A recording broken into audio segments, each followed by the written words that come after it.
Hello दोस्तों, नमस्ते, प्रणाम। आप लोग कैसे हैं? आशा करता हूँ आप अच्छे होंगे।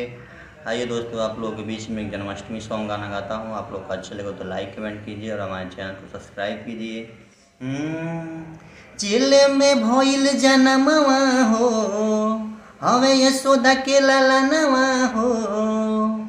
जेल में भइल जनमवा हो, हवे यशोदा के लाला नवा हो। अमर बा कहानी प्रेम के, मुरलीधर कन्हैया के। दुनिया दीवाना बाहो बंसी बजवैया के। जन्मदिन मन ताटे किशन कन्हैया के। हेलो दोस्तों, गाना कैसे लगा? आप लोगों को अच्छा लगा हो तो लाइक कमेंट कीजिए और हमारे वीडियो में बने रहिए दोस्तों। आप लोग बड़ी मानत रहली हो सब सहेलिया कान्हा जी, मटकी फोड़त रहला हो मारी गुलेलिया कान्हा जी। बड़ी मानत रहली हो सब सहेलिया कान्हा जी, मटकी फोड़त रहला हो मारी गुलेलिया कान्हा जी। साफो कैल पापो तू कंसी जस कसैया के।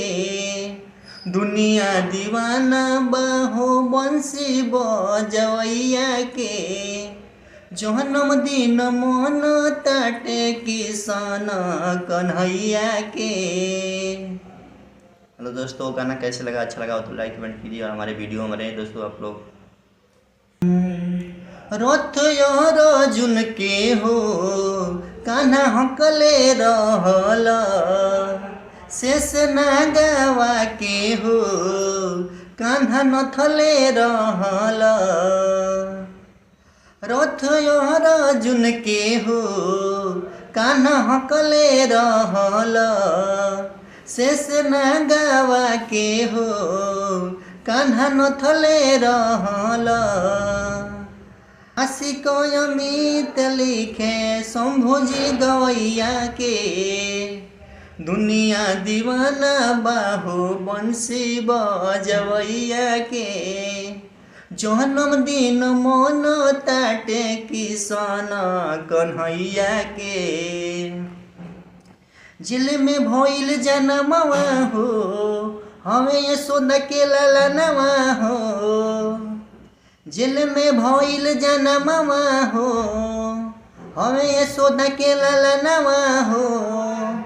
अमर बा कहानी प्रेम के, मुरलीधर कन्हैया के। दुनिया दीवाना बाहो बंसी बजवैया के।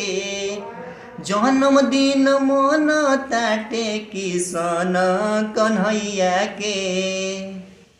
हेलो दोस्तों, गाना कैसा लगा? आप लोग को अच्छा लगा हो तो लाइक कमेंट कीजिए और हमारे वीडियो और हमारे चैनल को आप सब्सक्राइब कीजिए दोस्तों प्लीज़।